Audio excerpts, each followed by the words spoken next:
Om Swastiastu, Assalamualaikum warahmatullahi wabarakatuh. Shalom, Namo Buddhaya. Salam sejahtera bagi kita semua, salam kebajikan dan salam harmoni. Pertama-tama perkenalkan, nama saya Jordan Nekelati Tatarigan dengan NIM 2315101069 dari kelas C. Pada bagian pertama, kebenaran algoritma rekursif. Menghitung faktorial. Diketahui shortcutnya prosedur faktorial n, if n sama dengan 1, then return 1, else temp factorial n 1, return n temp, and if n prosedur. Yang pertama, pembuktian kebenaran algoritma untuk nilai input n sama dengan 1. Kasus dasar n sama dengan 1. Pada kasus dasar ini membuktikan kebenaran algoritma faktorial untuk input n sama dengan 1. Algoritma rekursif mendefinisikan bahwa faktorial dari 1 adalah 1 yang secara matematis benar. Ketika prosedur faktorial dipanggil dengan n sama 1, fungsi langsung mengembalikan nilai 1 sesuai dengan definisi matematis bahwa 1 faktorial sama dengan 1. Dengan demikian, kasus dasar terbukti valid dan menjadi fondasi penting untuk langkah selanjutnya dalam pembuktian. Yang kedua, hipotesis indeksi untuk nilai integer n lebih besar sama dengan 1. Hipotesis induksi menyatakan bahwa untuk sekarang, bilangan bulat positif k sama dengan 1. Prosedur faktorial k akan menghasilkan nilai k faktorial dengan benar. Artinya, saya asumsikan bahwa algoritma rekursif mampu menghitung faktorial untuk sembarang bilangan bulat dengan tepat. Dalam konteks ini berarti bahwa pemanggilan rekursif faktorial k akan mengembalikan nilai k faktorial yang benar sebelum membuktikan untuk k plus 1. Yang berikutnya adalah pembuktian kebenaran hipotesis. Langkah induksi. Pada langkah induksi, kita akan membuktikan bahwa jika hipotesis indeksi benar untuk k, maka algoritma juga benar untuk k plus 1. Langkah induksi menghasilkan faktorial k yang menurut hipotesis induksi telah terbukti menghasilkan k faktorial dengan tepat.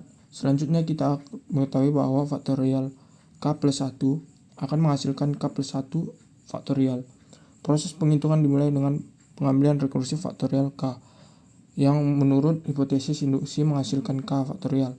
Kemudian algoritma menghasilkan hasil tersebut dengan k plus 1, sehingga menghasilkan k plus 1 sama dengan k plus 1 kali k faktorial.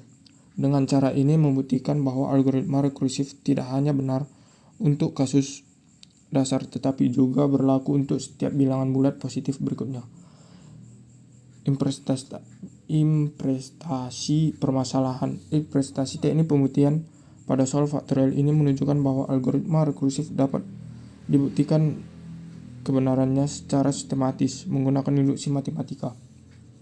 Dengan memulai dari kasus dasar n sama dengan 1 dan membangun hipotesis untuk setiap bilangan bulat positif berikutnya, kita dapat menunjukkan bahwa algoritma selalu menghasilkan nilai faktorial yang benar.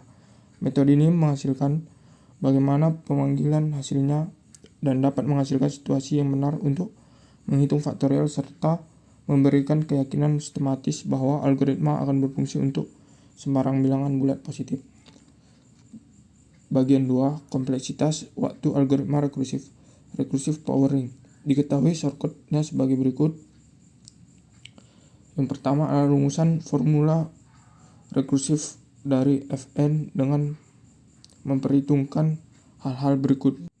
1. Berapakah banyaknya prosedur perkalian yang dilakukan pada algoritma tersebut? Jawabannya adalah algoritma tersebut melakukan rekursif dengan membagi ukuran masalah menjadi n/2. Pada setiap pemanggilan rekursif, kita menghasilkan hasil rekursif dengan dirinya sendiri. Jika n ganjil, kita melakukan satu perkalian tambahan dengan x, maka jumlah perkalian dalam setiap langkah adalah 1 untuk perkalian kuadrat ditambah 1 ekstra jika n ganjil. Yang kedua, tentukan nilai f0. Jawabannya adalah nilai dasar dari fungsi rekursif f0 adalah jika Fn sama dengan 1, maka hanya ada satu perkalian hingga F1 sama dengan 0, karena hanya mengalihkan X. Yang ketiga, tentukan formula rekursif dari Fn untuk nilai n lebih besar sama dengan 2 dengan n ganjil. Jawabannya adalah Fn sama dengan Fn per 2 plus 2. Yang keempat, tentukan formula rekursif dari Fn untuk nilai n lebih besar sama dengan 2 dengan n ganjil.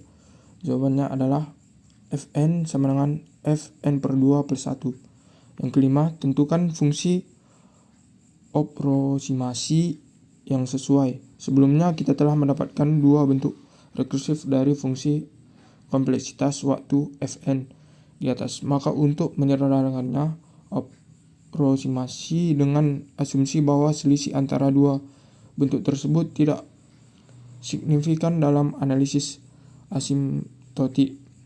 Jika mengabaikan perbedaan kecil antara n ganjil dan n genap, kita dapat menggunakan aproksimasi sebagai berikut. Pertama, penyelesaian dengan substitusi berulang.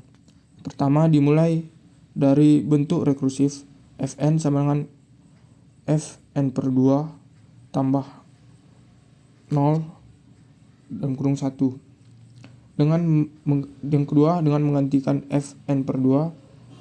Yang ketiga, mengulangi proses ini sampai kita mencapai batas rekursif di F1. Yang pertama, Fn sama dengan Fn per 8 tambah 3, 0, 1. Fn sama dengan n per 16 tambah 4, 0, 1.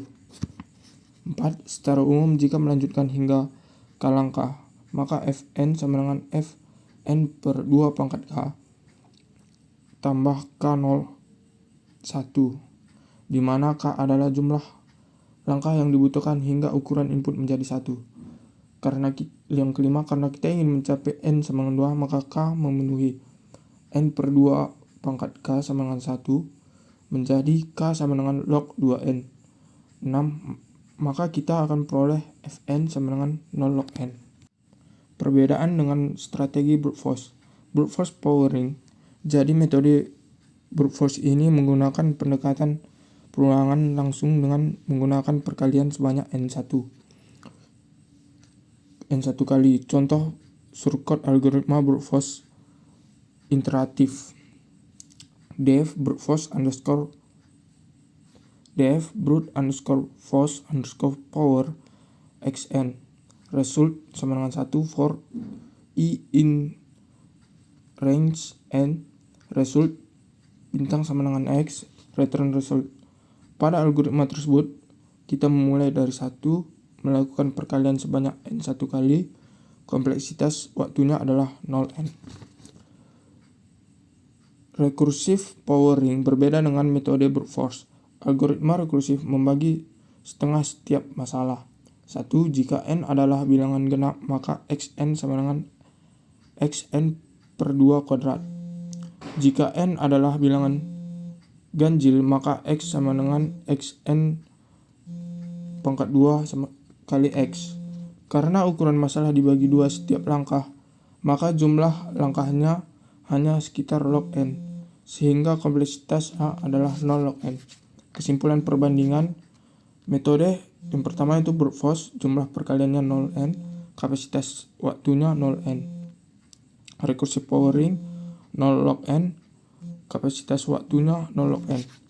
Recursive powering jauh lebih cepat dibandingkan metode brute force karena mengurangi jumlah perkalian secara drastis. Misalnya, jika n sama dengan 1024, maka brute force membutuhkan 1023 perkalian, rekursif membutuhkan sebanyak 10 perkalian.